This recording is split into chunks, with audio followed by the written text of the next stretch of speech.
Morning students, welcome back to shortcut. आज हम करेंगे कक्षा 7 की पुस्तक में से पहला पाठ जो है प्रार्थना। अब ये जो प्रार्थना है ये उपनिषद में से ली गई है और ये प्रार्थना उपनिषद के आधार पे भी लिखी गई है और इसमें जो हमें मैसेज दिया जा रहा है वो मानवता का मैसेज दिया जा रहा है। यानी कि ये जो कविता है, ये जो प्रार्थना के रूप में जो लिखा गया है, ये किसी धर्म विशेष से जुड़ी हुई नहीं है। ये एक ऐसी प्रार्थना है जो कि मानवता के प्रति जो सद्भाव है वो बना रहे, उसी को प्रकट करते हुए लिखी गई है। तो चलिए शुरू करते हैं इसको। हम असत्य से बचें, सत्य पर चलें, प्रभो ऐसा वर दो।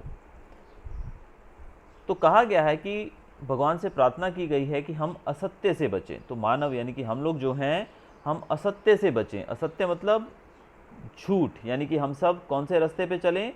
सत्य के रास्ते पे चलें, यानी कि हम सब असत्य झूठ से दूर रहें, सत्य पर चलें, असत्यता से बचें और सत्यता के रास्ते पर चलें।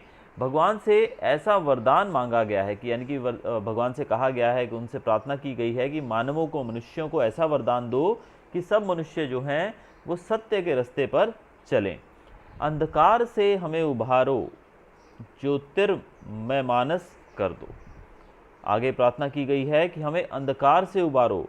तो भगवान से प्रार्थना की गई है हमें अंधकार से उबारो, यानी कि हमें अंधेरे से निकालो और एक ज्योतिर्मय मानस कर दो, यानी कि एक ऐसा मानस बना दो जिसके अंदर ज्योति जल रही है, यानी कि एक प्रकाशमयी मानस बना दो, एक मनुष्य बना दो जो कि असत्यता से दूर, एक अंधकार से दूर और प्रकाश में विराजमान या प्रकाश फैलाने वाला मानस हमको बना दो, जो दूसरों को हमेशा ही प्रकाश दे, उजाला दे।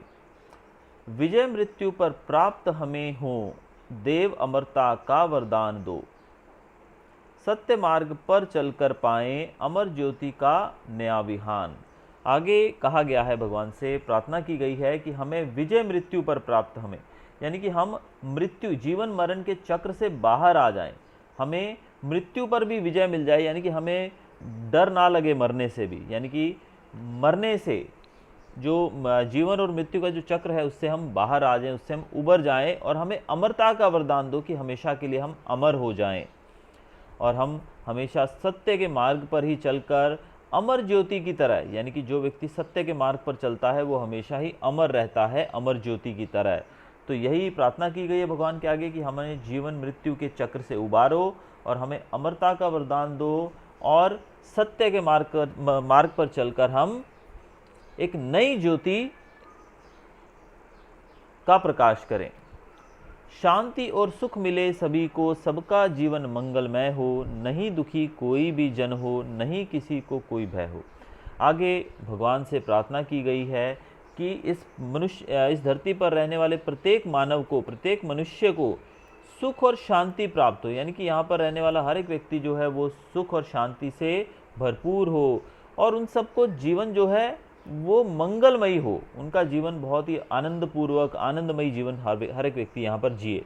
लेकिन हम देख रहे हैं कि इस पृथ्वी के ऊपर चारों तरफ विनाश, दुख, तकलीफ़ें, दर्द हैं, लेकिन भगवान से कामना की गई है कि सब तरफ सुख और शांति हो और सब लोग जो है एक आनंदपूर्वक जीवन अपना जिएं और हर एक व्यक्ति जो है इस पृथ्वी पर वो सुखी हो, यानी कि उनके जीवन में दुख का कहीं भी कोई नामो निशान ना हो और ना ही किसी को कोई भय हो, यानी कि किसी भी चीज़ का डर किसी को नहीं होना चाहिए।